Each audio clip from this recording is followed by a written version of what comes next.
Thanks for coming. So you know, that's T-Bone and I'm Ringo.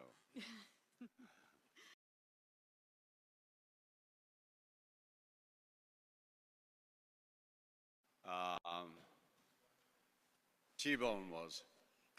He was the inspiration because I met him at this party we were at, and I've met him many times, but this was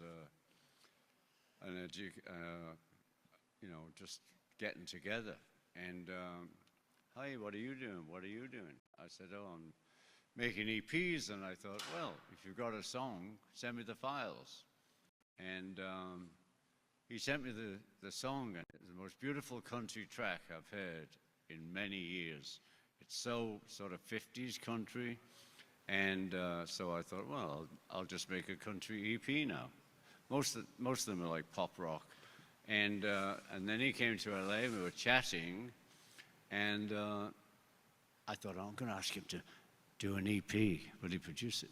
And then I asked him, do you got any songs? He said, yeah, I got songs. And he had them in his pocket. He said, 9. So I said, well, let's make an album. And that's how it all happened. There was no real plan. It was just bumping into each other, and it ended up here. That's great.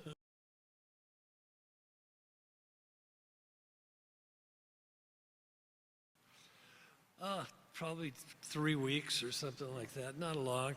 Once I started, I couldn't stop. This is a problem I've had my whole life. Yeah, we've heard about that.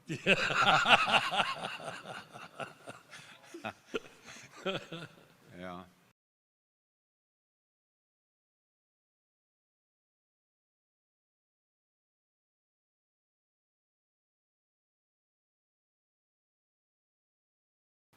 Well, we bonded as friends actually in the 70s because I was resident in LA for a while, and I had a lot of parties, and any party I had, he was there.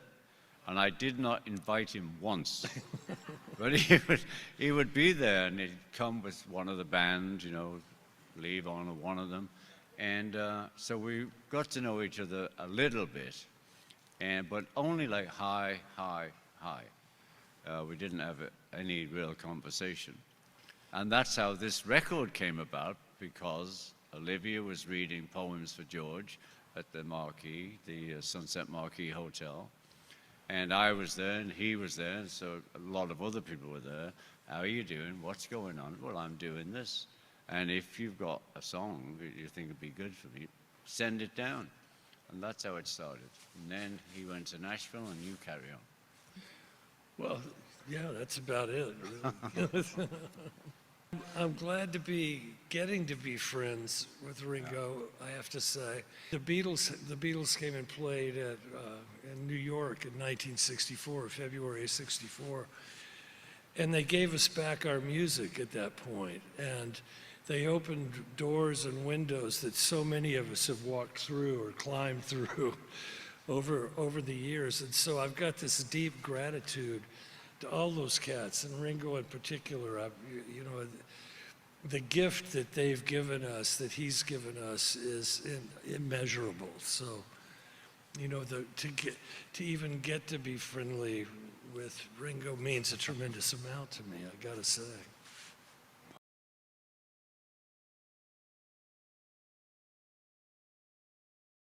It was emotional. It's emotional music when I started listening to it, and I'm quite an emotional person myself.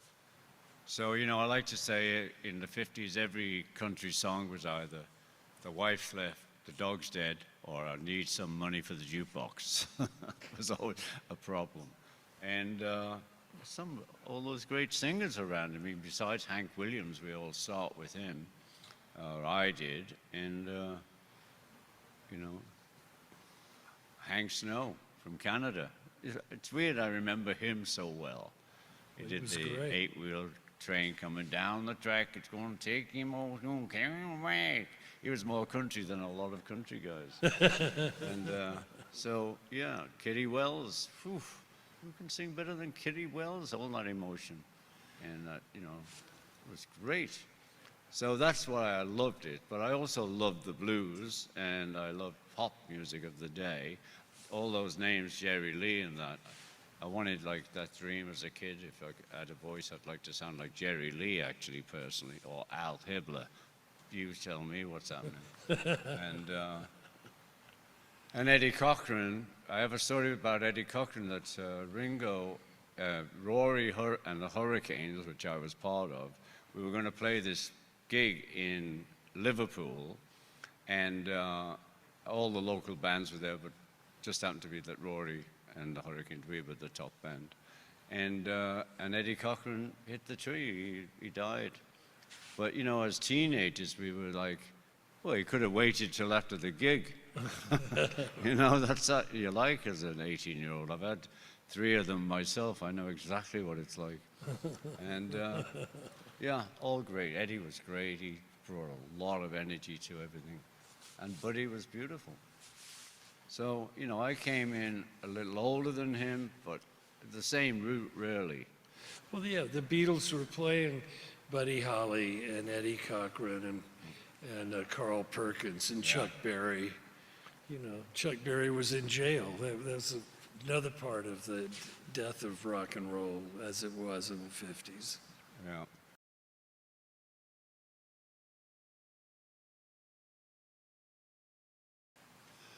Well, Dan Winters took it. You know this photographer? He's the premier portrait photographer in the world today. And I thought it was soulful. I thought it was emotional. I kind of pitched for it, I must say. Yeah. Because I liked it too. You know, Ringo, I'm fond of saying that nobody in the world has generated more goodwill than Ringo Starr in my lifetime. And I think, I say that without hyperbole.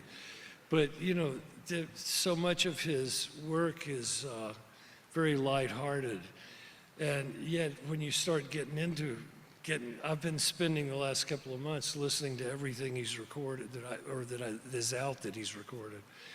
And there's a lot of very deep, serious stuff in there. I mean, Ringo has paid his dues. Yeah. You want to sing the blues. Yeah. I mean, I brought the hat to the photo, that's all. Myself and the hat. I went on the internet and I thought, yeah, I'm going into the Wild West. And I brought it with me today. And, you know, that's how it happened. I mean, it seemed like there was no, like, hardship, you know, and there was no rows or anger with each other. It was like he was doing everything I loved. He'd send it to me. I would do what I do. I play drums and I sing the song, and he'd love that. So, you know, we were like going along on a great ride together. Yeah, I used to think conflict was an important part of making art, and now I just think it's destructive. Yeah. I just think. Well, unless you're heavy metal. Yeah, I guess and maybe we'll get into that next. Yeah, next record.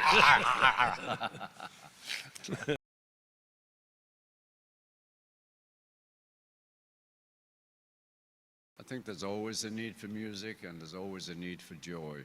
But the world, you know, keeps going round and there's a lot of craziness and violence and people making demands on other people.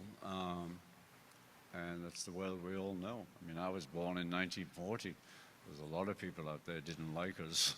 You know, so it's part of our world. It's a pity, but you know, I do this and hoping someone will do it too, and then there's 2 of us done it. I can't say, do this, you know, I can't demand it, I just do it. And, you know, that's my way of doing it, really. It's like, because it translates into every language. It's just peace and love.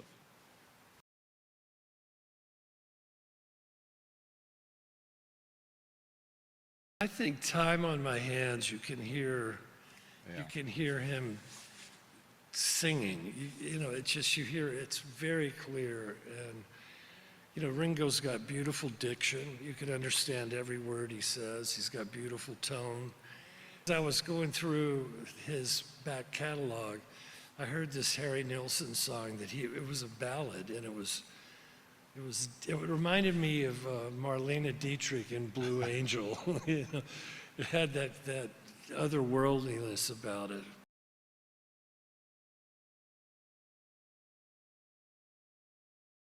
I came to the Ryman first time 10 years ago, something like that. Anyway, I just felt incredible to be at the Ryman because, you know, I came in the country music long before most of you were born.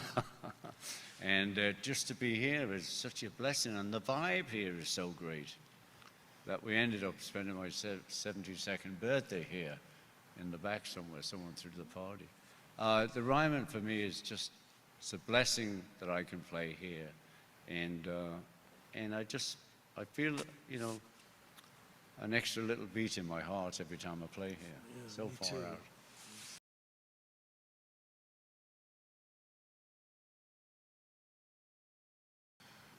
You know, the band for the album is basically Daniel Tashin, me, and Dennis Crouch, the bass player. And Ringo played drums on everything. That's the rhythm section, and there are a few other guys that overdub or add something here or there. But so I started with that core rhythm section. And then, you know, Jim Keltner and I have been playing together since 1967. Yeah, wow. And I know Ringo and Jim have played together a lot and love each other. Jim holds Ringo. I think they both idolize each other. Well, he's really. my favorite drummer. Yeah, well, I think and you're his favorite drummer, which is, Yeah, so it's good. it works out. But so I called Jim. He said that's an immediate yes. And then I just started calling other people that I've worked with here in town. Paul Franklin on steel I think he really is. I've worked with a lot of wonderful steel players over the years, and I think he's the best that's ever been. And he played he played so beautifully on Time on My Hands. You know. Yeah, I love Time on My Heartbreaking. Hands. And you know, he's got that thing that Lloyd Green had, where he just knows. He plays the words. That's another. Ringo plays the words. I Keltner played you the plays song, words. yeah. All the great musicians play the words. They play the story. They don't just play a beat or a part or I know Yeah. this lick. It's never about that. It's about what does this line say and how can I score it. Good. Thanks for being so excited. Thank you. We're going that way? Okay, good.